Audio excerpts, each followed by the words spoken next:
நான் இன்னைக்கு கொடுக்க போகிற செய்தி ஏற்கனவே என்ன தலைப்புன்ட்டு சகோதரி பாடின பாட்டில் அந்த தலைப்பை சொல்லிட்டாங்க. இருந்தாலும் நாம் அந்த செய்தியை நம்ம பார்க்கலாம்.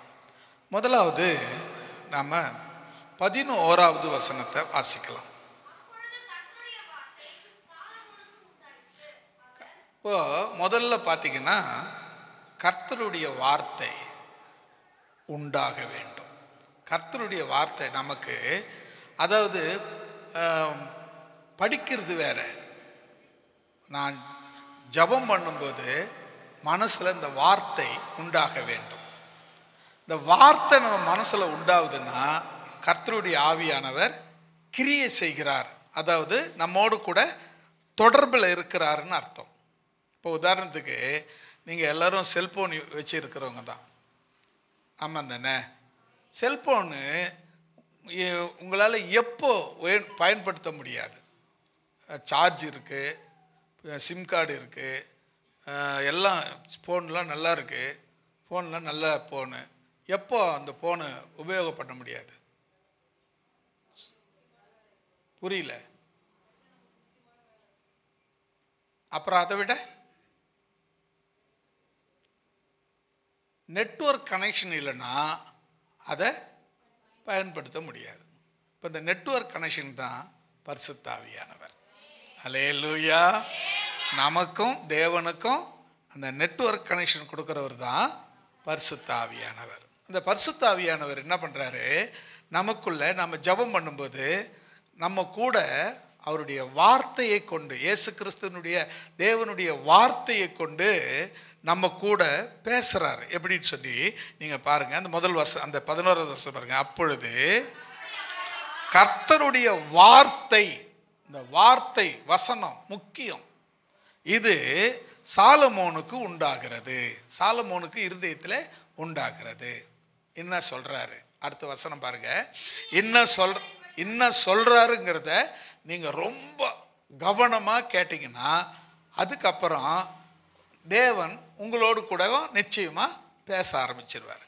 அதுவும் என்ன பேசுகிறோன்னா, வார்த்தை வசனத்தின் மூலமாக எது பேசினாலும் என்ன எப்படி பேசணும்? ஆண்டவர் நம்மக்கிட்ட வசனத்தின் மூலமாக, வசனம் நமக்கு ஆதாரமாக ஒரு விஷயம் சொல்கிறாரு, அது வசனத்தின் ஆதாரமாக இருக்கணும், அதில் வசனத்தில் இருக்கணும். என்கிட்ட கர்த்தர் பேசினாரு அப்படின்னு எதையாவது நான் ஒன்று சொன்னேன்னு வச்சுக்கோங்களேன், அது நடக்கலைன்னா நீங்கள் என்ன சொல்லுவீங்க? சரியான டுபாகிறவர் அப்படின்னுவீங்க. ஸோ என்ன சொல்கிறாங்கன்னா, அப்போ உங்களையும் நிச்சயமாக அப்படி தான் சொல்லுவாங்க. ஆனால் அதையே நீ கர்த்தருடைய வார்த்தையின் அந்த அவர் சொல்கிற விஷயம் கர்த்தருடைய வார்த்தையாக இருந்துச்சுன்னு வச்சுக்கிங்களேன், உங்களை யாரும் டுபாகர்னு சொல்ல முடியாது. ஏன்னா அதை பொய்யாக்குனா எது பொய்யாக்குற மாதிரி ஆகிடும்? கர்த்தருடைய வார்த்தையை பொய்யாக்குற மாதிரி ஆகிடும். கர்த்தருடைய வார்த்தையை என்னைக்கும் எப்போவும் எந்த நேரத்திலும் பொய்யாக்க யாருக்கும் அதிகாரம் கிடையாது. அல்லேலூயா. அப்போ நம்ம தெரிஞ்சுக்க வேண்டிய விஷயம் என்னன்னு சொன்னால், அவர் கர்த்தருடைய வார்த்தை உண்டாகி அவர் என்ன சொன்னார்?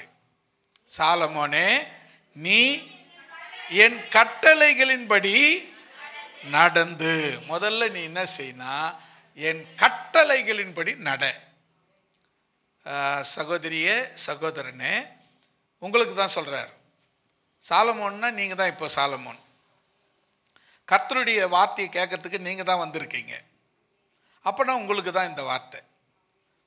இப்போ இவ்வளோ பொறுமையாக நீங்கள் ஆர்வமாக கேட்கறதுக்கு காரணம் என்ன? அது கர்த்தருடைய வார்த்தை. அந்த கர்த்தருடைய வார்த்தை கேட்கணும், அது நம்ம கூட பேசணும், அதன் மூலமாக இன்னைக்கு எனக்கு என்ன கிடைக்குங்கிற அந்த எதிர்பார்ப்போடு. எது கிடைக்கும்? பணம், பொண்ணு, நகை அப்படி இல்லை. தேவனுடைய வார்த்தை அது ஆசீர்வாதத்தை கொடுக்கிறது. அந்த ஆசீர்வாதத்தை கொடுக்கிற தேவனுடைய வார்த்தை இன்று எனக்கு என்ன கிடைக்கும் அப்படிங்கிற தேவைக்காக தான் இருக்கும். நம்ம வேற எங்கன்னா போயிருந்தா, வேற எங்கன்னா வேலைக்கு போயிருந்தா, வேற எதுனா போயிருந்தா காசு கிடைக்கும், பணம் கிடைக்கும், வேற எதுனா கிடைக்கும். ஆனால் நாம் இப்போ வந்திருக்கிறது எங்கன்னா கர்த்தருடைய வார்த்தை கிடைக்கும் என்று வந்திருக்கிறோம். அல்லேலூயா. இப்போ இந்த கர்த்தருடைய வார்த்தை உங்களுக்கு என்ன சொல்லுது அப்படின்னா, நீங்கள் கவனிங்க. நீ யாரு? நீங்கள். அதாவது நீங்க, நான் எல்லாம் சேர்ந்து. நீ என்னுடைய கட்டளையின்படி நடக்கணும். முதல்ல என்னன்னா, நீ கட்டளையின்படி நடக்கணும். அதான் முக்கியம். இது நம்ம என்ன, நம்முடைய லைஃப்பில் பார்த்தீங்கன்னா, நாம் நல்லா இருக்கணும், அதுதான் ஒரே குறிக்கோள். நீங்கள் நல்லா இருக்கணும், அதுதான் ஊழியக்கார் குறிக்கோள். உங்கள் குறிக்கோள் ஊழியக்கார் நல்லா இருக்கணும், அதுதான் உங்கள் குறிக்கோள். இப்போது அடுத்தது மூணாவது குறிக்கோள் என்ன பண்ணுவோம்? நம்ம ஊர் நல்லா இருக்கணும், நம்ம சொந்த பந்தங்கள்லாம் நல்லா இருக்கணும். இப்படி தான் நம்ம நினைப்போம். இதுதான் உண்மையாக ஒரு மனுஷன் நினைக்கிற நினைப்பு. இப்போ நம்ம என்ன நினைக்கிறோம்னா, நீ நல்லா இருக்கணும்னா என்ன பண்ணு?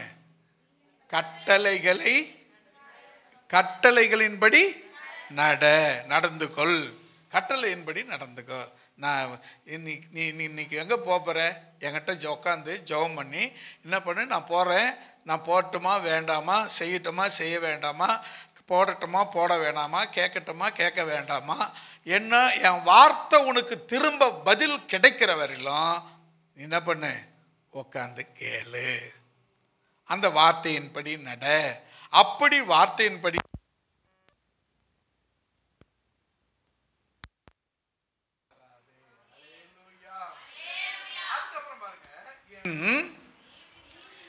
நீதி நியாயங்களை நிறைவேற்றி. ரெண்டாவது நீங்க செய்ய வேண்டிய விஷயம் என்னுடைய நீதி நியாயம். இது என்னது? நீதினா என்ன, நியாயம்னா என்ன? குழப்பமா இருக்குல்ல? நீதி நியாயம்னா என்ன?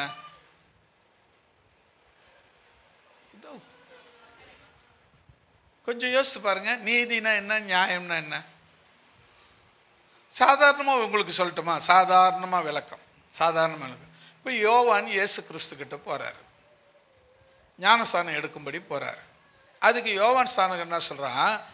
நீங்க என்கிட்ட வரலாமா, நான் உம்மிடத்தில் எடுக்க வேண்டியிருக்கேன், நீ என்கிட்ட வரலாமா அப்படின்னு யோவான் ஸ்தானகன் இயேசுவிடத்தில் கேட்குறாரு. இயேசு என்ன பதில் சொல்றாரு?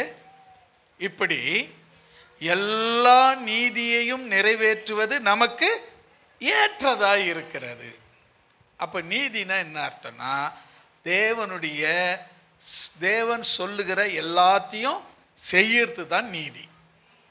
நீங்க நல்லா தெரிஞ்சுக்கங்க. நீதினா தேவன் சொல்ற எல்லாத்தையும் யார் செய்றீங்களோ அவங்க நீதி செய்றீங்கன்னு அர்த்தம். அப்ப நியாயம்னா என்ன? ஏம்பா நியாயமா பேசுறியா? எங்கன்னா உங்கள்கிட்ட நியாயம் இருக்கா? இவ்வளோ அநியாயமா பேசுற அப்படின்னா, நியாயம்னா நம்மகிட்ட ஒழுக்கம். அதாவது இன்னும் அதை நம்ம தெளிவாக சொல்லணும்னா, நியாயம் தீர்க்கிற காரியங்கள், அதாவது ஜட்ஜ்மெண்ட். நம்ம கிட்ட அந்த ஜட்ஜ்மெண்ட் பண்ற அளவுக்கு நீதி, அதாவது ஒழுக்கம் நம்ம கிட்ட இருக்கணும். ஒருத்தனை பார்த்து டே ஏன்டா குடிச்சு அழிஞ்சு போற அப்படின்னு சொல்றோம். முதல்ல நான் என்ன செய்யணும்? நான் குடிக்காத இருக்கணும், சரியா? அதே போல நான் ஒருத்தனை பார்த்து ஏன்டா இப்படி விபச்சாரம் பண்ற அப்படின்னு கேட்க, நான் என்ன பண்ணணும்? விபச்சாரம் பண்ணாத இருக்கணும். அதே மாதிரி தான் நாம் என்ன செய்யக்கூடாதோ அதை அவங்க செய்யக்கூடாது.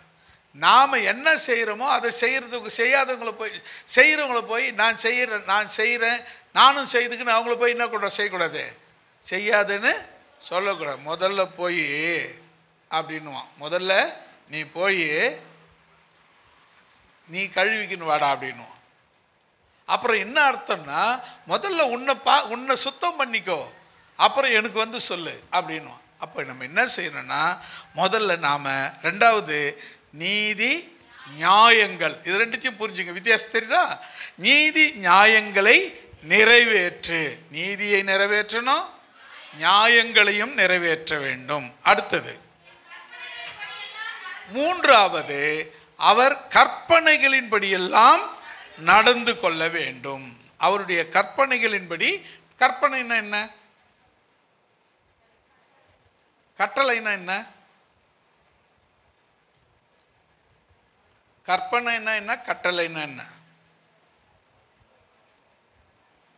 சோத்திரம்,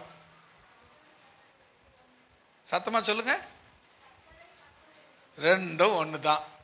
ஏன்னா சில பேர் இப்படி தான் குழப்புவாங்க, நீங்கள் குழம்ப கூடாது. அல்லேலூயா. இப்போ நீதி நியாயங்கிறது வேற வேற, அது ஓகே. கற்பனை என்றாலும் கட்டளை என்றாலும் ஒன்னே ஒன்று தான். அது கற்பனை அவர் கடவுள் கொடுத்தது, கட்டளை அது கர்த்தர் கொடுத்தது. அது ரெண்டுமே ஒன்று தான். அந்த கற்பனை என்று சில இடத்துல மொழிபெயர்க்கப்பட்டிருக்கு, எழுதப்பட்டிருக்கு. சில இடத்துல கட்டளை என்று எழுதப்பட்டிருக்கிறது. அப்போது கட்டளை, அவருடைய கட்டளை நமக்கு தெரிஞ்ச பிரதானமாக தெரிஞ்ச கட்டளை 10 கட்டளை. உங்களுக்கு தெரிஞ்ச ஒரே ஒரு கட்டளை சொல்லுங்க பார்க்கலாம் டக்குன்னு. இங்கே பார்த்துலாம் சொல்ல காப்பி அடிக்கிற வேலையே வச்சுக்காதீங்க. அதுக்கெல்லாம் ஸ்கூலோட நிறுத்திடணும். இங்கே வந்து அதையும் செய்யக்கூடாது. இந்த பக்கம் இருக்கா? ஆனால் தெரியாது அங்கே இந்த பக்கம் இருக்கிறது. தெரியுது தெரியுது இல்லை, அது தெரியறதெல்லாம் எனக்கு காப்பி அடிக்கிறது தான். அது கண்ணை மூடிக்கிட்டு ஏதாவது ஒரு கற்பனை சொல்லுங்க. உன் தகப்பனையும் உன் தாயும் கணம் பண்ணுவாயாக. இப்போ இந்த 10 கட்டளையே நீங்கள் 2ஆக பிரித்து பாருங்க. ஒரு 4 கட்டளை ஆண்டவருக்காகவும் 6 கட்டளை நமக்காகவும் எழுதப்பட்டிருக்கு. அது என்னங்க 4 ஆண்டவருக்கு 6 நமக்கு அப்படின்னா, முதல் கட்டளை என்ன? என்னை தவிர வேற தெய்வம் இல்லை. அதுதான் முதல் கட்டளை. என்னை தவிர வேறொரு தெய்வம் உங்களுக்கு உண்டாயிருக்க வேண்டாம், இல்லைன்னு அர்த்தம். அது முதல் கட்டளை. 2வது, எனக்கு சமமா எந்த ஒரு விக்கிரகத்தையும் நிறுத்தாதீங்க, முன் நிறுத்தாதீங்க. 2வது கட்டளை. 3வது கட்டளை, என்னுடைய பேரை வீணிலே கண்ட இடத்துல போட்டு பெரட்டாதீங்க, வீணாக போடாதீங்க. அதாவது பண்ணுக்கு முன்ன பொன் மூக்குத்தியை போட்டால் பண்ணிக்கு என்ன பண்ண தெரியாது, ஐயோ இது பொண்ணு தங்கம் எடுத்து வைக்க தெரியாது. அதை மூக்கால் போட்டு தான் தூக்கி விடும்.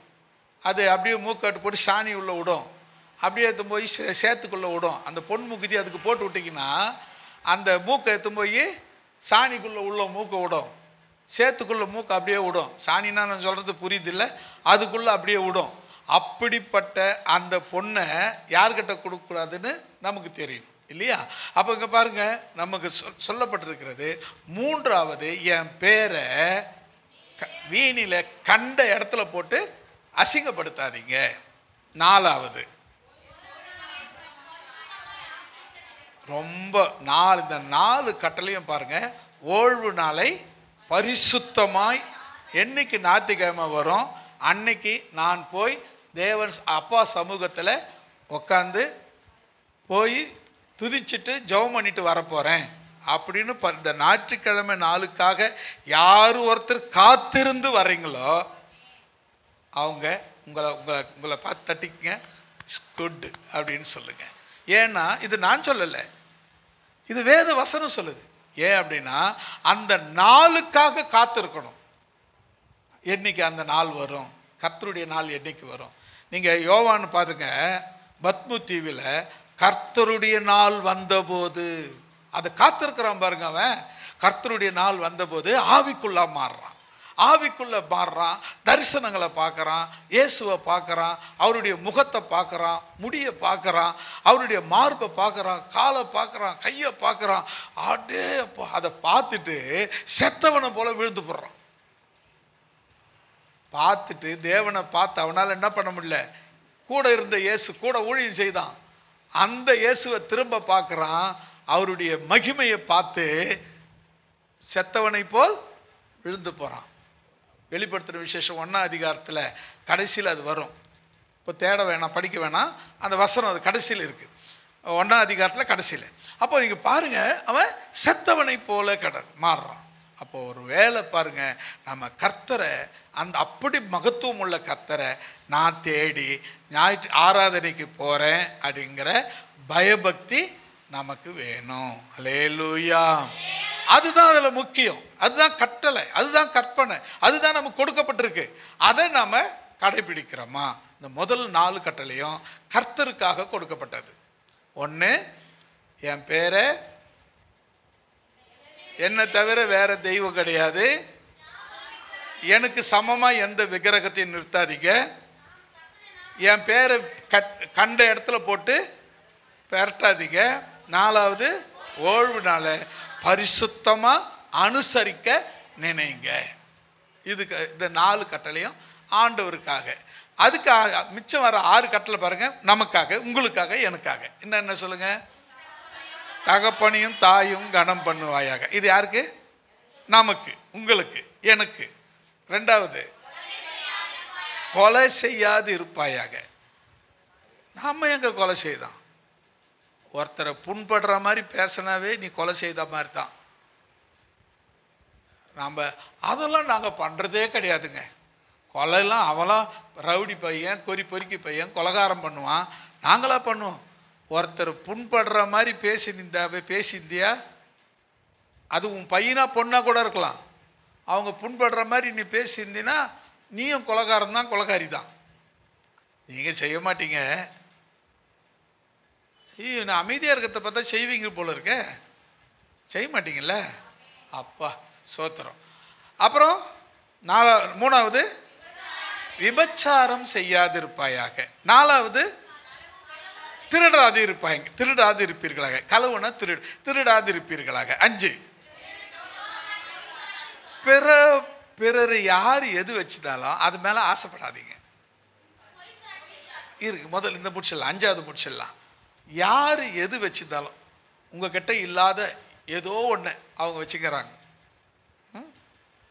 தக்கன்னு மின்னுதே கண்ணு, நம்ம கண்ணு பூரா அங்கேயே தான் நிற்குது. ஏம்மா எங்கே வாங்கின? அப்படின்னா என்ன அர்த்தம்? உன் மனசு பூரா பதுக்குன்னு அதுக்கு தான் அடிச்சுக்குது. என்ன விலை இருக்கும்? அது 4 இருந்தால் உனக்கு என்ன, 4 லட்சமாக இருந்தால் உனக்கு என்ன? நமக்கு என்னன்னா அது மனசாக்க கேட்க மாட்டேங்குது சார். அதுதான், அதாவது பிறருடைய பொருளை இச்சையாது இருக்கணும். அவங்களுக்கு கர்த்தர் கொடுத்தார், ஒரு நாள் வரும் எனக்கும் கர்த்தர் கொடுப்பார். அல்லேலூயா. எனக்கு எல்லா நேரத்துலையும் நான் முதல்ல சைக்கிள், இந்த ஊருக்கு வரும்போது சொந்த சைக்கிள் வச்சுருந்தேன். சைக்கிளில் தான் போவேன் எங்கே போனாலும். பைக்கில் போவாங்க சில பேர், நானும் ஒரு நாள் பைக்கில் போவேன். சோத்திரம் ஆண்டவரேன்னு சொல்லிட்டு போய்க்கினே இருப்பேன். ஒரு நாள் வந்தது, ஒரு செகண்ட் ஹேண்ட் பைக் வாங்கினேன், அதை கொடுத்துட்டு இன்னொரு செகண்ட் ஹேண்ட் பைக் வாங்கினேன், அதையும் கொடுத்துட்டு 3வது ஜாவாங்கிற பெரிய பைக் வாங்கினேன். அது கிருஷ்ணாவில் பெட்ரோல் எதில் வேணாலும் ஓட்டலாம், அது மாதிரி வண்டி. இங்கே நான் கிளம்புனா சாலவேட்டிலே தெரியும் பாஸ்டர் வராருன்னு, வீட்டில் கிளம்பிட்டார் அப்படின்னு. அது மாதிரி வண்டி அது. அந்த வண்டி வச்சுருந்தேன், அது ஒரு கொஞ்ச நாள் வச்சுருந்தேன். அதுக்கப்புறம் கர்த்தர் பார்த்தாரு, பழைய வண்டியை வச்சுக்கின்னு பாவம் கிருஷ்ணால் ஊற்றிலாம் கஷ்டப்படுறேன்னு ஒரு புது வண்டி கொடுத்தாரு. TVS Suzuki 100, Suzuki 100R, TVS கிடையாது, அப்போ சுசுகி தான் அந்த வண்டி. அப்போ அந்த வண்டி ஃபேமஸான வண்டி, 50,000 அப்போவே கர்த்தர் கொடுத்தார். அல்லேலூயா. நம்ம தேவை அவருக்கு தெரியுமான்னா நிச்சயம் தெரியும். அல்லேலூயா. நம்ம என்ன செய்யணும்னு சொன்னால், அவங்க வாங்கிட்டாங்க, இவங்க நம்மளால் வாங்க முடியல, எனக்கும் ஒரு ஆம்பளை வீட்டில் இருக்கிற ஆம்பர் அப்படின்னு சொன்னீங்கன்னாவே நீங்கள் அங்கெல்லாம் இப்போ அலையிறீங்கன்னு அர்த்தம். என் ஃப்ரெண்டு ஒருத்தர் அவர் அடிக்கடி சொல்லுவார், என்னையா வாழ்க்கை. அவர் யாரை ஒப்பிடுறாருன்னா, எப்பவுமே நீங்கள் யாரை ஒப்பிடணும், நமக்கு கீழே இருக்கிறவங்கள பார்த்து ஒப்பிடணும். பரவாயில்ல, அவங்கள விட அவங்க உக்காந்துங்கிறாங்க, நான் நின்றுங்கிறேன், ஆண்டவரே ஸ்தோத்திரம்னு. நீ மேலே உயரத்தில் இருக்கிறவங்கள பார்த்துட்டு நீ எகிரி பார்க்கணும், தொல்லை அது. நீ பக்கத்தில் இருக்கிறவங்கள பாருங்க, அவங்க உக்காந்துங்கிறாங்க, நான் நிற்கிறேன், கர்த்தருக்கு ஸ்தோத்திரம் அப்படி சொல்லு. அவர் எப்பவுமே என்ன பண்ணுறோமா, எப்போ பார்த்தாலும் அவருடைய மைண்டு ஃபுல்லாக ஃப்ரெண்டு பணம், பணம் இல்லை, பணம் வரல. ஆனால் பெரிய வேலைலாம் பணம், கர்த்தர் கொடுக்குற பணம் தான் செய்வார். ஆனால் எப்போவுமே பணத்தை பற்றியே தான். அவன் பாரு எவ்வளோ பணம் வச்சுக்கிறான், எவ்வளோ கோட்டீஸ்வரனாகிறான், எவ்வளோ லட்சாதிபதி ஆகிறான். அப்போ அதுக்கு என்ன இருக்குது? பணத்து மேலே இச்சை, ஆசை வேற. நமக்கு எனக்கு ஆசை இருக்குது. இப்போ பணம் யாருன்னா கொடுத்தீங்கன்னா நான் வேணானுன்னா வாங்கிடுவேன். பணம் ஆசைப்படுறது வேற, அதை இச்சிக்கிறது வேற. இச்சை தான் பாவம், ஆசை பாவம் கிடையாது. ஆசை பேராசையாக மாறும்போது தான் அது பாவமாக மாறும். எல்லாருக்கும் ஆசை உண்டு உலகத்தில். இங்கே இருக்கிறவங்க யாருக்காவது ஆசையே இல்லாத ஒரு ஆள் கை தூக்குங்க பார்க்கலாம். எனக்கெல்லாம் ஆசையே கிடையாதுங்க. ஆனால் இச்சை இல்லைன்னு சொல்லி உங்களால் சொல்ல முடியும். ஏன் அப்படின்னா, போய் இச்சைப்பட்டு இன்னும் அது கிடச்சிருவா போகுது, கர்த்தர் பார்த்துக்குவார் அப்படின்னு நினைக்கிறோமே, அதுதான் இச்சை இல்லாதது. அப்போது என்ன பண்ணக்கூடாது? மற்றவங்க பொருள் மேலே மற்றவங்க எது வச்சுருந்தாலும் கர்த்தர் எனக்கு ஒரு நாள் கொடுப்பார் சொல்லி பாருங்களேன். அல்லேலூயா. இந்த பைக் வந்த உடனே என்ன பண்ணேன், நான் என்ன காரை பார்த்தேன். நம்ம ஊழியக்கார், நான் போகிற பார்க்குற ஊழியக்காரெலாம் பெரிய பெரிய காரில் வருவாங்க. பெரிய கார்லாம் ஒரு பல லட்சங்கள் உள்ள கார். இது கம்மி தான். இப்போ வச்சுக்கிற கார் 7.5 லட்சம். அப்போ அந்த கார் வருவாங்க. இது லோனில் வாங்கி கட்டிட்டோம். அது ஒரு கர்த்தருடைய கிருபை. மொத்தம் அது சாலமோன் இன்சார்ஜ். என்ன பண்ணணுன்னு சொன்னால், முதல்ல காரை பார்க்கும்போதெல்லாம் யோசிப்பேன், கர்த்தர் ஒரு நாளைக்கு எனக்கு கார் கொடுப்பாரு அப்படின்னு சொல்லி என்ன பண்ண. ஒரு நாள் ஒருத்தர் சொன்னார், ஃபியட் ஒன்று இருக்குது, வெறும் 50,000 தான் அப்படின்னாரு. அப்புறம் அந்த 50,000 ரெடி பண்ணி அந்த ஃபியட் வாங்கி அது கொஞ்ச நாள் வச்சுருந்தோம். அப்புறம் அந்த ஃபியட்டில் ஏசி இல்லை. ஏசி இருக்கிற மாதிரி வண்டி வேணும்னு கேட்டோம். ஒருத்தர் சொன்னார் 3 லட்ச ரூபாயில் வண்டி இருக்குதுன்னாரு. இப்போ 3 லட்ச ரூபாயில் போய் அந்த வண்டி வாங்கணும். இதெல்லாம் பாருங்கள், ஒரே நாளில் நடக்கலை. ஒவ்வொன்றும் பல பல வருஷங்கள் கடந்து வந்தது. அப்புறம் அந்த வண்டி அடிக்கடி, பழைய வண்டியாச்சா, அடிக்கடி எங்கன்னா போகிற இடத்துல நின்றுடும். அப்புறம் அங்கேருந்து மெக்கானிக்கல் வர வச்சு டோ பண்ணி எடுத்தாந்து அப்புறம் ரெடி பண்ணி அதை ஒரு நாள் இதே மாதிரி போய் மானத்தை அடிக்கடி வாங்கிக்கினேன்ட்டு. அதுக்கப்புறம் தான் சரி லோனு போட்டு ஒரு கார் வாங்கிடலாம் அப்படின்னு சொல்லி சாலமோன் வச்சு இந்த டெபாசிட் க்ளோஸ் பண்ணி முன் பணம் கட்டி அதுக்கப்புறம் மாதம் டியூ கட்டி அந்த காரு வாங்கி கர்த்தருடைய கிருபை இப்போ இருக்கு. இதுக்கு நம்ம இதில் யாராவது இச்சைப்படுறதுனால எந்த காரை நம்ம இது குத்துற போகிறோமான கிடையாது. நீங்கள் என்ன யோசிக்கணும் தெரியுமா? நிச்சயம் என்னையும் ஒரு நாள் கர்த்தர் ஆசீர்வதிப்பார். அல்லேலூயா. என்ன சொல்லணும்? நிச்சயமா என்னையும் ஒரு நாள் கர்த்தர் ஆசீர்வதிப்பார். நம்புறீங்களா? நம்புறவங்க மட்டும் ஒரு அல்லேலூயா சொல்லுங்க. இது உண்மை. நான் அதுக்கு முதல் உதாரணம் நான் தான். நான் அந்த ஊருக்கு வரும்போது ஒரே ஒரு பேண்ட்டு, ஒரே ஒரு ஷர்ட்டு, அதுவும் வெள்ளை, ஒரே ஒரு ஜிப்பா. அது எவ்வளோ நாளைக்கு தாங்கும்? அப்புறம் நஞ்சு போச்சு, பேண்ட்டு பேக்கெலாம் நஞ்சு போச்சு. அந்த இங்கேருந்து போட்டுன்னு போயிட்டு ஜெரால்டு ஒருத்தர் டெய்லர், உங்களுக்கு தெரியும்னு நினைக்கிறேன், அவர்கிட்ட போயிட்டு அவர் அங்கே வீட்டில் போய் லுங்கி வாங்கி கட்டிக்கின்னு இந்த பேண்ட்டை அவுத்து கொடுப்பேன். அது ரஃப் அடிப்பார், அதை ஃபுல்லாக ரஃப் அடித்து கொடுப்பாரு. அப்புறம் அந்த பேண்ட்டு கொஞ்சம் சட்டை இறக்கி விட்டுக்கிட்டு இன் பண்ணுவோம். அதுக்கு முன்னெல்லாம் அப்புறம் இன் பண்ணுறத விட்டதே அப்போ தான். அந்த பேண்ட்டு தையல் அடித்த உடனே இன் பண்ணுறத விட்டேன். அப்போலாம் இன் பண்ணி தான் இருப்பேன். 90% இன் பண்ணிகிட்டு இருப்பேன். எப்போவாவது ஒரு வாட்டி தான் இன் பண்ணாதிருப்பேன். இப்போது இன் பண்ணுறதே கிடையாது. எப்போ வந்துச்சு அந்த பழக்கம்? அங்கே பின்னால் பஞ்சர் ஓட்டினாங்க பாருங்க, அப்போ பழக்கம். அதனால் அப்புறம் என்னாச்சுன்னா ஷர்ட் இந்த இடத்துல அப்படி பிஞ்சு போக ஆரம்பிச்சிது. ஜிப்பா அது மாதிரி இந்த இடத்துல இந்த பக்கம் 2 பக்கம் பிஞ்சு, அதையும் தையல் அடித்து தெளிச்சேன். ஒரு நாளுக்கு யாருக்கிட்டையும் கடன் வாங்கிறது இல்லை, யாருக்கிட்டையும் கேட்கறது இல்லை அப்படின்னு சொல்லி முடிவு பண்ணி ஜெபம் பண்ணோம்.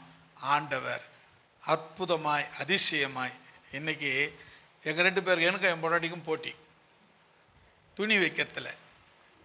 பீரோவில் மொத்த துணியும் அவங்களது தான் இருக்குது. எனக்கு போனால் போதுன்னு தம்மத்துண்டு இடம் விட்டுருக்காங்க.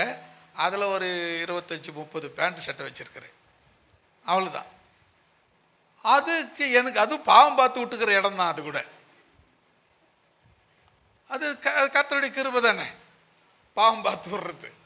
சரி, நல்லது, ஆண்டவர் நல்லவர். இப்போ நம்ம எது சொன்னால் ஐந்தாவது கட்டளை, நமக்கு கொடுத்த கட்டளை, பிறர் யாரு தான் இருந்தாலும் பட்டு புடவை கட்டியிருந்தாங்க, ஒரு நல்ல புடவை கட்டிக்கிறாங்க. அல்ல இது எங்கே வாங்கின? ஆசை இல்லாமலே கேட்ட. அதனால என்ன, அது வேற. இன்னொரு ஆசை சூப்பராக இருக்குது, நல்லா இருக்குது, எங்கே வாங்கினேன், அது தப்பு, அது வேற. உள்ளுக்குள்ளே வேறு மாதிரியாக நினச்சிக்கிட்டு கேட்கறது வேற. அதுதான் வித்தியாசம். கடைசியாக ஆறாவது, இந்த பொய் சாட்சி மட்டும் சொல்லவே கூடாது. பொய் சாட்சி, பிறருக்கு விரோதமாக பொய் பேசாதீங்க. பொதுவாக கூடுமான வரை பொய்யே சொல்லாது இருக்க முடியாது. சொல்லாது இருக்க முடியாதா? சரி, உங்களுக்கு ரொம்ப ஒருத்தரை பார்த்தா உங்களுக்கு காண்டாகும். ஒருத்தரை பார்த்தீங்கன்னாவே நீங்கள் உங்களை மீறி காண்டாகிறீங்க. அவங்க வீட்டுக்கு போகிறீங்க, அவங்க வீட்டு பக்கம் போகிறீங்க, அவங்க உங்ககிட்ட பேச ஆரம்பிக்கிறாங்க, பேசுகிறாங்க, வாமா சாப்பிட்டு போமா அப்படின்றாங்க.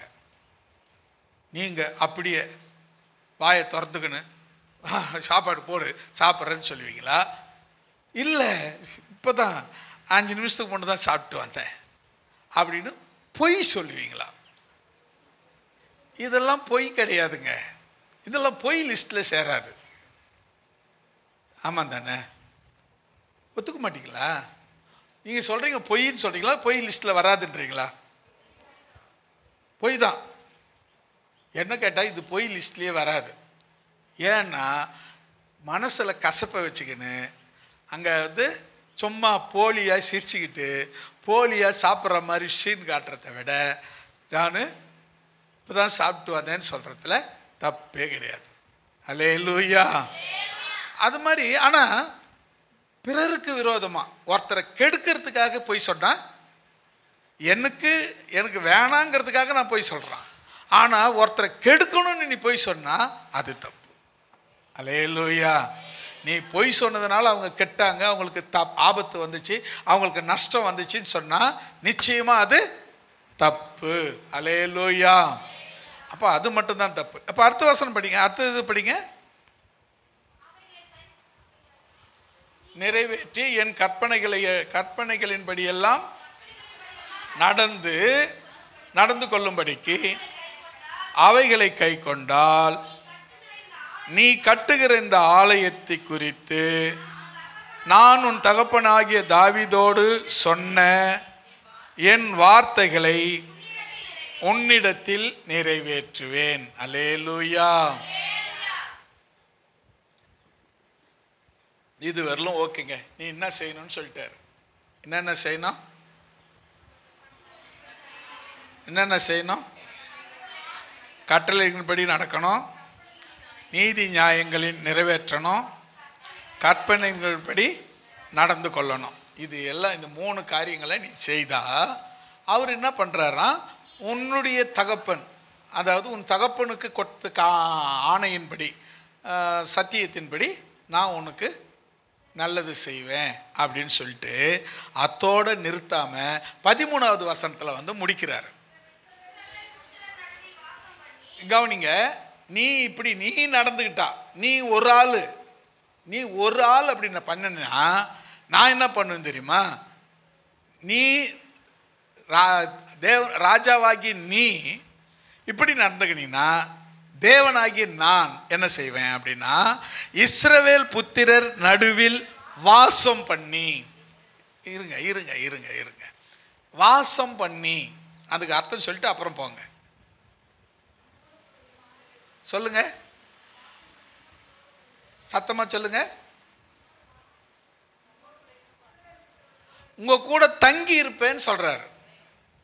உங்க கூட இஸ்ரவேல் மக்கள் இஸ்ரவேல் புத்திரரோட தங்கி இருந்து வாசம் பண்ணினா கூட உலாவி கூடவே இருக்கிறது, தங்கி இருக்கிறது. அதுக்கப்புறம் என் ஜனமாகிய இஸ்ரவேலை, அல்லேலூயா, என் ஜனமாகிய இஸ்ரவேலை கைவிட மாட்டேன். அல்லேலூயா.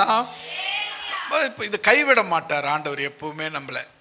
நம்ம சில விஷயங்களில் தான் நம்ம ஏமாந்து போயிடுறோம். நாம் இந்த வசனங்கள்லாம் பொறுமையாக படித்து தியானிச்சிட்டோம்னா நாம் நிச்சயமாக கைவிடப்பட மாட்டோம். ஒரு பாட்டு பாடிட்டு அப்புறம் அடுத்ததுக்கு போகலாமா? கைவிட மாட்டார் இயேசு, கைவிட மாட்டார்.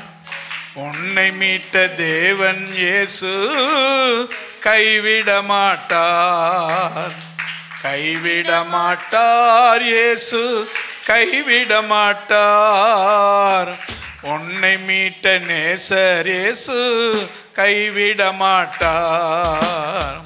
உன்னை மீட்ட நேசர் இயேசு கைவிட மாட்டார்.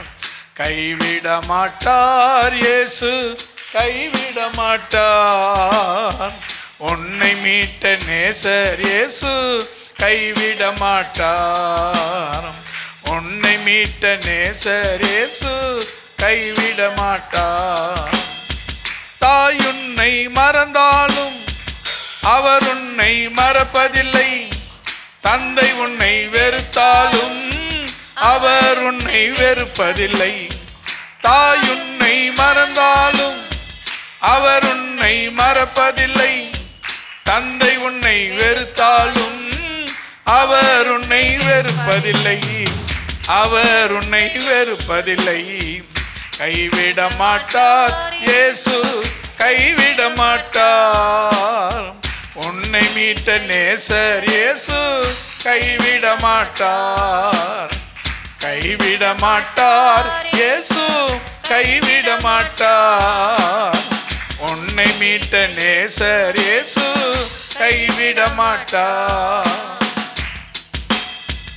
நீ அவரை விட்டு விட்டால் அவர் உன்னை கைவிடுவார். நீ அவரை தேடினார் அவர் உனக்கு தென்படுவார். நீ அவரை விட்டு விட்டால் அவர் உன்னை கைவிடுவார். நீ அவரை தேடினார் அவர் உனக்கு தென்படுவார். அவர் உனக்கு தென்படுவார். கைவிட மாட்டார் இயேசு, கைவிட மாட்டார். உன்னை மீட்ட நேசர் இயேசு கைவிட மாட்டார். அல்லமா? கைவிட மாட்டார் இயேசு, கைவிட மாட்டார்.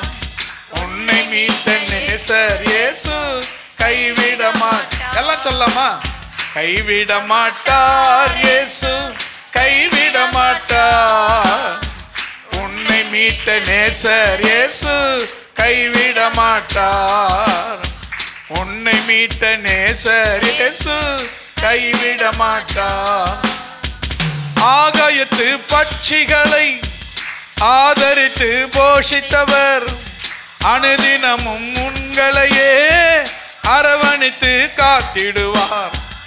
ஆகாயத்து பட்சிகளை ஆதரித்து போஷித்தவர் அனுதினமும் உங்களையே அரவணைத்து காத்திடுவார். அரவணைத்து காத்திடுவார். கைவிட மாட்டார் இயேசு, கைவிட மாட்டார். உன்னை மீட்ட நேசர் இயேசு கைவிட மாட்டார். கைவிட மாட்டார் இயேசு, கைவிட மாட்டார். உன்னை மீட்ட நேசர் இயேசு கைவிட மாட்டார்.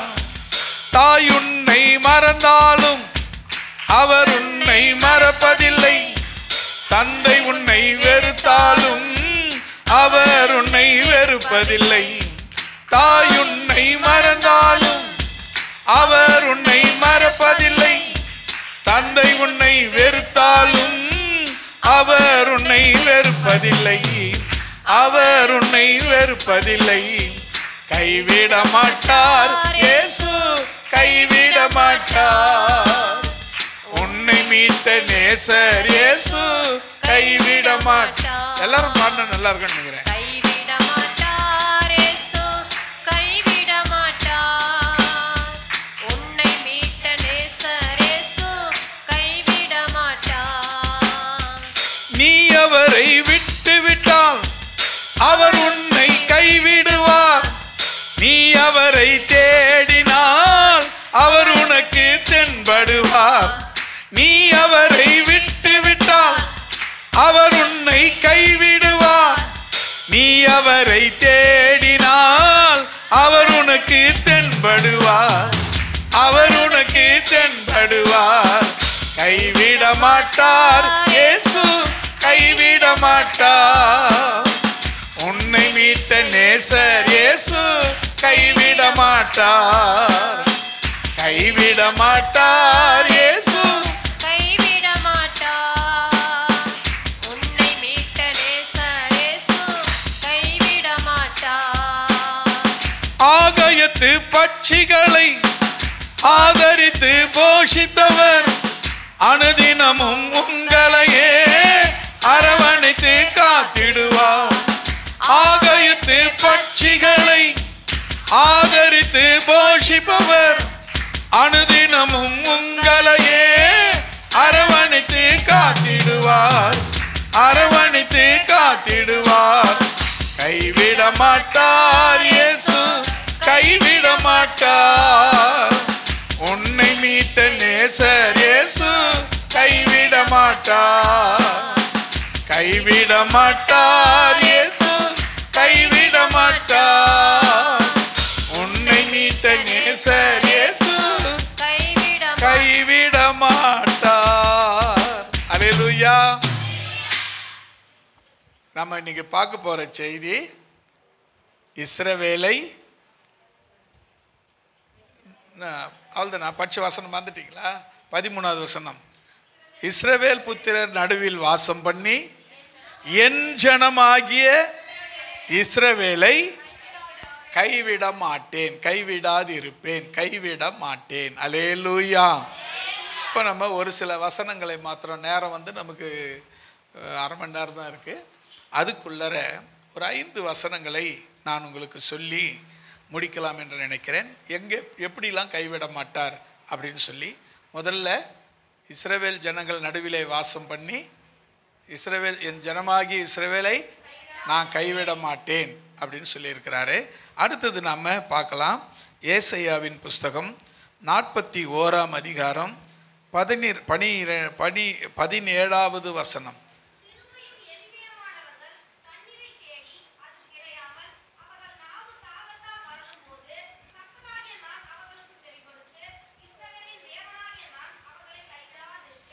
ஆமேன். ஒரு அல்லேலூயா சொல்லலாமா? என்ன சொல்றாரு பார்த்தீங்களா? சிறுமையும் எளிமையும் ஆனவர்களை தண்ணீர்களை தேடி அது கிடையாமல் அவர்கள் தாகத்தால் வரலும் போது கர்த்தராகிய நான் அவர்களுக்கு செவி கொடுத்து இஸ்ரவேலின் தேவனாகிய நான் அவர்களை கைவிட மாட்டேன். அல்லேலூயா. கைவிடாதிருப்பேன், கைவிட மாட்டேன், கைவிடாதிருப்பேன் என்று சொல்லுகிறார். இரண்டாவது நீங்கள் கவனிச்சிங்கன்னா, சிறுமையும் எளிமையும் ஆனவர்கள். இந்த சிறுமையும் எளிமையும் ஆனவர்கள் அப்படின்னா, இப்போ ஒரு விஷயம் தெரியுமா? High class, low class, middle class. ஜாதிலாம் நான் சொல்லலை, எல்லா ஜாதிலையும் அந்த மக்கள் இருக்கிறாங்க. ஹை கிளாஸ் இருக்காங்க, லோ கிளாஸ் இருக்காங்க, மிடில் கிளாஸ் இருக்காங்க. ஹை கிளாஸு அவங்களுக்கு எதுவும் பிரச்சனையே கிடையாது. எது வந்தாலும், எந்த பிரச்சனை வந்தாலும் பணம் கொடுத்து முடிச்சுட்டு போய்கிட்டே இருப்பாங்க. லோ கிளாஸு அவங்களுக்கும் பிரச்சனை கிடையாது. இருந்தால் பார்ப்போம், இல்லை சூட்டிக்கின்னு கம்முன்னு இருப்போம் அப்படின்னு இருந்துருவாங்க. இந்த மிடில் கிளாஸ் இவங்க தான் இங்கே இப்படி போர்த்தா அதை எப்படி செய்யறது, இதை எப்படி செய்யறது, அவங்களுக்கு தாங்க இருக்கிறதுலே பெரிய கஷ்டம். மிடில் கிளாஸ் அவங்களுக்கு தான் இருக்கிறதுலே ரொம்ப கஷ்டம். அவங்களுக்கு தான் இந்த சிறுமை, அவங்களுக்கு தான் இந்த பெரிய போராட்டம். பார்த்திங்கன்னா இப்போது மிடில் கிளாஸுங்கிறது இப்போ லோ கிளாஸ் அவங்க என்ன பண்ணுவாங்க, ஏதாவது தினம் அட்லீஸ்ட்டு ஒரு மரத்தை வெட்டியாவது கொண்டு போய் விற்று அன்றைக்கி அரிசி வாங்கி கஞ்சி குடிச்சிடுவாங்க. இல்லை கல்லுகளில் உடச்சியாவது அன்றைக்கி கூலி வாங்கி கஞ்சி குடிச்சிடுவாங்க. அவங்க ஓகே, இவங்க ஓகே. நடுவில் இருக்கிற நீங்கள் தான் நாட்டு ஓகே. ஆனால் வசனம் என்ன சொல்ல தெரியுமா? நான் உங்களுக்கு செவி கொடுத்து உங்களை கைவிடாதிருப்பேன். அல்லேலூயா. நான் உங்களுக்கு செவி கொடுத்து உங்களை கைவிடாது. என்ன தெரியுமா? நீங்கள் தாகத்தினால நாவு வரலும் போது எங்கே போய் கேட்பேன்? யாருக்கிட்ட போவேன்? என்ன செய்ய முடியும்? யாருக்கிட்ட போய் முடியும்? அதாவது சொல்லுவாங்க, இறக்கவும் வெக்கப்படுறேன், சாகவும் கஷ்டப்படுறேன். இறக்கத்துக்கும் பிச்சை எடுக்கிறதுக்கும் கஷ்டம், சாகவும் முடியல, அப்படிப்பட்ட நிலைமை. ஆனால் ஒரே ஒரு விஷயம் சொல்கிறேன், உன் தேவனாகிய கர்த்தர் உன் ஜெபத்தை கேட்க வல்லவராயிருக்கிறார். கரங்கள் தட்டி கர்த்தர் நாமத்தை மகிமைப்படுத்தலாம். இப்போ ஒரு விஷயத்தை நல்லா தெரிஞ்சுக்க, ஹை கிளாஸுக்கு ஒன்றும் பிரச்சனை கிடையாது. அவங்களுக்கு எது வேணாலும் கிடைச்சிடும், என்ன ஆசைப்பட்டாலும் கிடைக்கும். ரெண்டாவது லோ கிளாஸ் அவங்க ஆசைப்பட மாட்டாங்க. அன்னைய சாப்பாட்டுக்கு எதையோ ஒரு வலையை நோண்டியோ புல்லு கீரை இது கீரை எதையோ ஒன்று கீரை பறிச்சியோ எதையோ ஒன்று அவங்க சாப்பாடை ஆக்கி சாப்பிட்டு அன்றைக்கி காலத்தை போய்ச்சிக்கிடுவாங்க. இவங்க 2 பேருக்கும் பிரச்சனை இல்லை. பிரச்சனை பூரா சிறுமை ஆனவங்க. சிறுமை. நீங்கள் யாரை நினைப்பீங்க சிறுமைன்னா? பாவம் அவங்க தான். அவங்க கூட பழச்சிக்குவாங்க. இந்த பழைக்க முடியாத ஆள் நீங்கள் மட்டும்தான், இந்த நடுநிலையில் இருக்கிறவங்க தான். இவங்க யார்கிட்ட போய் கேட்கறதுக்கும் ஆசிக்கும், பிச்சை எடுக்கிறதுக்கும் கஷ்டம். எத்தனை நாளைக்கு தான் சாப்பிட்ட மாதிரியே சீன் காட்டுறது? வீட்டில் அரிசி இல்லை, சாப்பாடு இல்லை, எத்தனை நாளைக்கு தான் பாத்திரத்தில் கழுவி சாப்பிட்ட மாதிரியே கழுவுறது? அதுதான் கஷ்டம். அப்போ அப்படிப்பட்ட உங்களை ஆண்டவர் சொல்கிறாரு, உங்கள் அந்த வசனத்தை சொல்லமா, கர்த்தராகிய நான் அவர்களுக்கு செவி கொடுத்து உங்களுக்கு செவி கொடுத்து இஸ்ரவேலின் தேவனாகிய நான் உங்களை கைவிடாதிருப்பேன். அல்லேலூயா. ஞாபகம் வச்சுக்கோங்க. நாம் சில நேரத்தில் சோத்து போயிடுறோம், தோண்டு போயிடுறீங்க. பாருங்கள், அவன் கையில் காசும் கிடையாது, ஒன்றும் கிடையாது, அவன் பாட்டுன்னு அக்கடான்னு கிடக்கிறான். பணக்காரனுக்கு கொடுத்து வச்சுவேன், அவங்க நல்லா இருக்கிறான். நான் சொல்கிறேன், அவங்க 2 பேரை விட நீங்கள் தான் கொடுத்து வச்சவங்க. ஏன் தெரியுமா? உங்களுக்கு தேவனே இறங்கி உதவி செய்கிறார். அல்லேலூயா. அவங்களுக்கு யாராவது வேற வேணும், ஆனால் உங்களுக்கு தேவனே உதவி செய்ய விடுதல், அதாவது கைவிடாத இருக்கும்படி கைவிடவே மாட்டார். அல்லேலூயா. அடுத்தது இன்னொரு வசனத்தை கூட நம்ம வாசிக்கலாம். 3ஆவதாக ஏசாயாவின் புஸ்தகம் 43 அதிகாரம் 16வது வசனம்.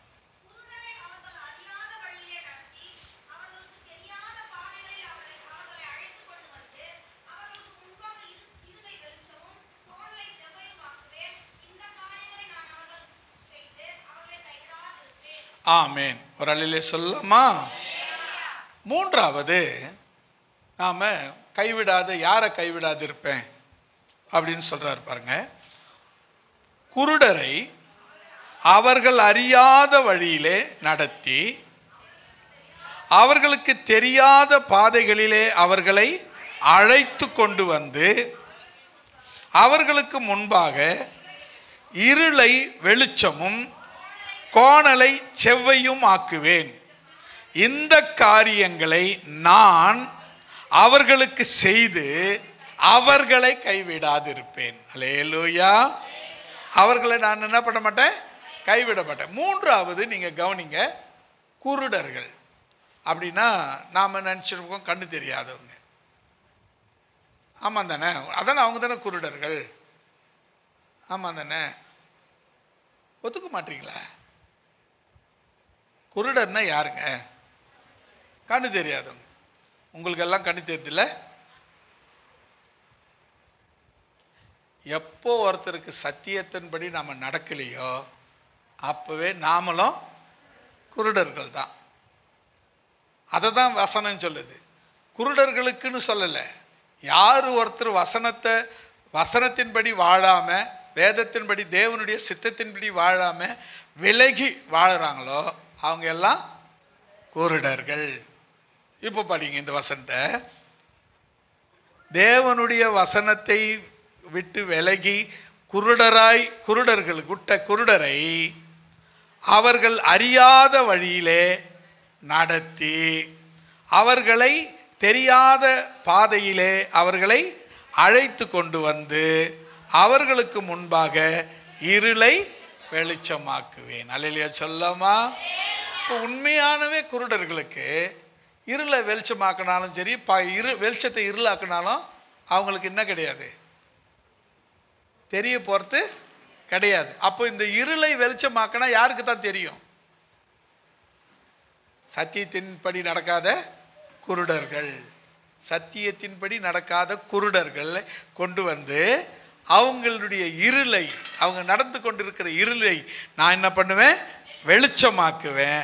அவங்க கோணலான வழிகளை, அவங்க இஷ்டத்துக்கு நினச்சி வளைச்சி போகிறாங்க பார், அந்த வழியை நான் செவ்வைப்படுத்துவேன்.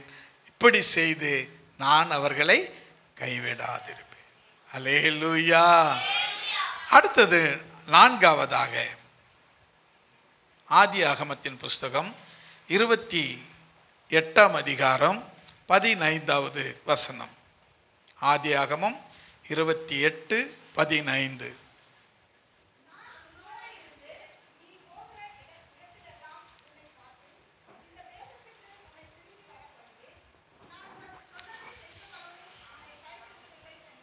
ஆமென். அல்லேலூயா. நான்காவது நீங்க பாருங்க, யாருக்கு சொல்றாரு? யாருக்கு சொல்றாரு? யாருக்கு? அண்ணாதுரைக்கா? ஆபிரகாமுக்கா? உங்களுக்கு சொல்றாரா?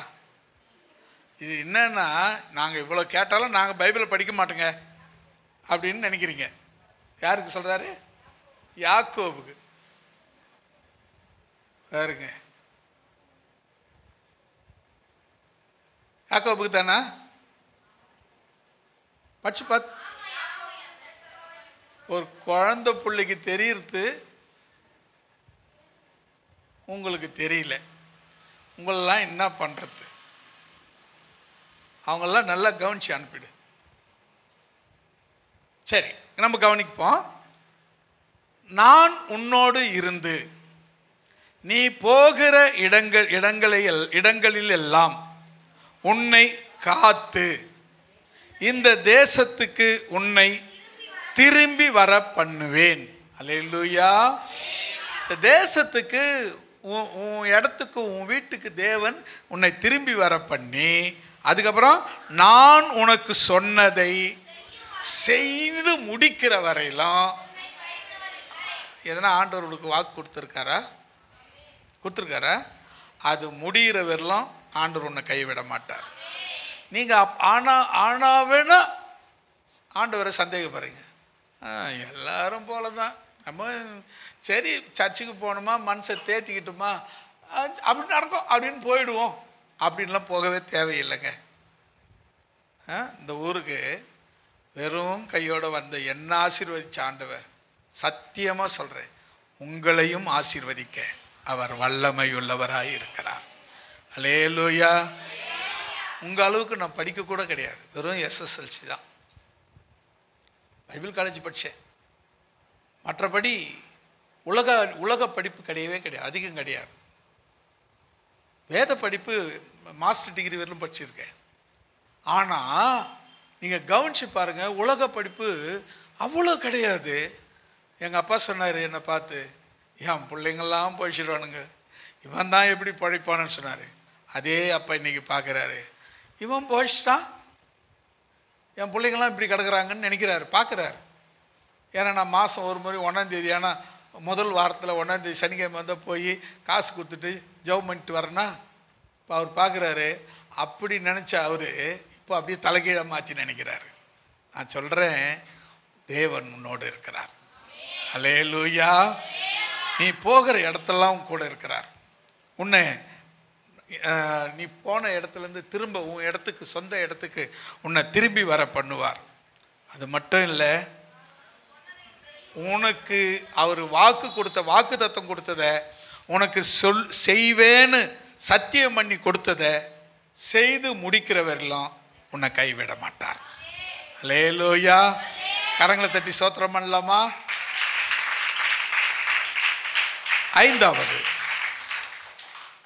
ஐந்தாவது சங்கீதம் 17:28. 37.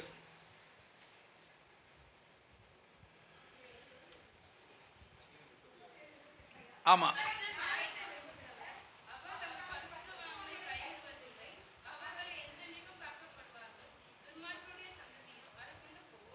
ஆமென். அல்லேலூயா. 5வது, யாரை கைவிடாதிருப்பார்? தமது பரிசுத்தவான்களை. முதல்ல யாரை கைவிடாதிருப்பேன்னு சொன்னாரு?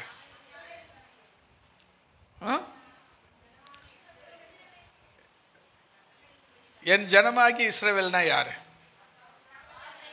அவருடைய கட்டளைகளின்படி நடக்கிறவங்க தான் அவர் ஜனமாகி இஸ்ரவேல். அவங்கள கைவிடாத இருப்பேன்னு சொன்னார். 2வது யாரை கைவிடாத இருப்பேன்னு சொன்னார்? அவர்களுக்கு செவி கொடுத்து அவர்களை கைவிடாது, சிறுமையும் எளிமையுமானவர்களை நான் கைவிடுறதில்லை அப்படின்னு சொன்னார். 3வது,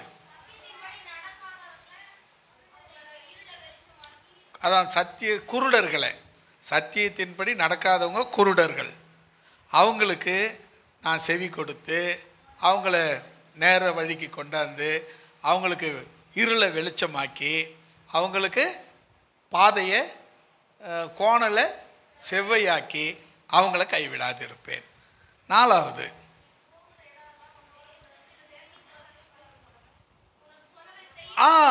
அதுதான், உனக்கு சத்தியம் பண்ணி கொடுத்ததை நிறைவேற்றுற வரலும் உன்னை நான் கைவிட மாட்டேன். 5வது, பரிசுத்தவான்களை கைவிட மாட்டேன். வசனத்தை மறுபடியும் படிங்க. கர்த்தர் நியாயத்தை விரும்புகிறவர், அவர் தமது பரிசுத்தவான்களை கைவிடுகிறதில்லை, அவர்கள் எல்லா நாளிலும் காக்கப்படுவார்கள். துன்மார்க்கருடைய சந்ததியோ அறுப்புண்டு போகும். அல்லேலூயா சொல்லமா? இந்த நீதிமான் யாரு, துன்மார்க்கர் யாரு? நீங்க துன்மார்க்கரா நீதிமானா? சும்மா உதாரணம், சும்மா ஒரு போடு அடிச்சு விடக்கூடாது.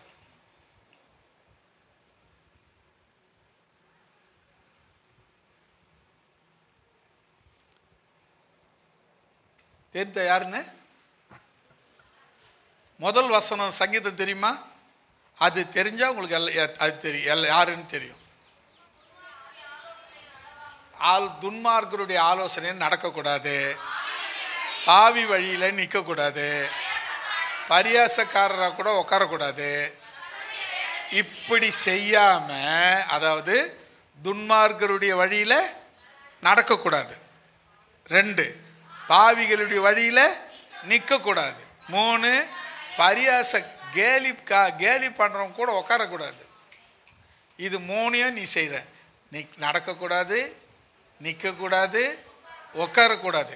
இது 3த்தையும் செய்து என்ன செய்யணும்? அடுத்ததுன்னா, கர்த்தருடைய வேதத்தில் பிரியமாயிருந்து இரவும் பகலும் அவருடைய வேதத்தில் தியானமாயிருக்கிற மனுஷன் பாக்கியவான். அவன் நீர்க்கால்களின் ஓரமாய் நடப்பட்டு கனியை தந்து இலையுதிராத மரத்தை போல் இருப்பான். அவன் செய்வதெல்லாம் வாய்க்கும். துன்மார்க்கரோ அப்படி இல்லாமல் காற்று பறக்கடிக்கும் பதரை போல் இருக்கிறார்கள். ஆகையால் நியாய தீர்ப்பிலும் நீதிமான்களின் சபையிலும் நிலை நிற்பதில்லை. அப்ப இந்த நீதிமான் யாரு? கர்த்தருடைய வேதத்தில் இரவும் பகலும் பிரியமாய் இருக்கிறவன். அல்லேலூயா. இதை நீங்கள் புரிஞ்சுக்கணும். ஏன்னா இந்த சங்கீதம் உங்களுக்கு நல்ல மனப்பாடமாக தெரிஞ்சு வச்சுக்கிறீங்க பார்த்தீங்களா? இதுதான் விஷயம். இப்போ நீங்கள் என்ன, இப்போ நம்ம எல்லாம் மனப்பாடமாக வச்சுக்கலாம். பைபிளை பிரிக்க வேண்டியதில்லை. வசனம் சொன்ன உடனே டக்குன்னு சொல்லிடலாம். அதனால் நம்ம வசனம் பைபிள் ரொம்ப படிக்கிறோங்கிறதுக்கு இது அடையாளம். சரி, இப்போ நல்லா கவனிச்சுக்கோங்க. 5வது, பரிசுத்தவான்களை கைவிடாதிருப்பேன். பரிசுத்தவான்கள் யாரு? நிற்காம, நடக்காம, நிற்காம, உட்காராம இருக்கணும். அப்போ நிற்கக்கூடாது, நடக்கக்கூடாது, உட்காரக்கூடாதுன்னா என்னதாங்க பண்ணுறது? உங்கள் ஓட்டத்தை உங்கள் வாழ்க்கையை உங்கள் பாதையில் பொறுமையாக ஓடக்கடணும். உங்கள் ஓட்டத்தை என்ன பண்ணுங்க? பைபிளில் சொல்கிற வசனம் தான். உங்கள் ஓட்டத்தை பொறுமையாக ஓடுங்க. ரொம்ப வேகமாக போனால் கொஞ்சம் தூரம் போய் மூச்சு வாங்கி களைப்பாயிடுவேன். ரொம்ப ஃபாஸ்ட்டாக போனால் மூச்சாச்சு கீழே விழுந்துருவேன். ஸ்லோவாக உன் ரூட்டு இது, உன் வழி, உன் வாழ்க்கை, உன் பயணம், நீ பாட்டு ஸ்லோவாக. யார் வராங்க அப்படியா? அவங்கள வரட்டும் போட்டோம். இந்த பக்கம் யார் வராங்க? அவங்கள வரட்டும் போட்டோம். நீ பாட்டு உன் பாதையில் ஓடிக்கிட்டே இரு. நீ உன் கர்த்தர் உன் பயணத்தை கைவிட மாட்டார். அல்லேலூயா.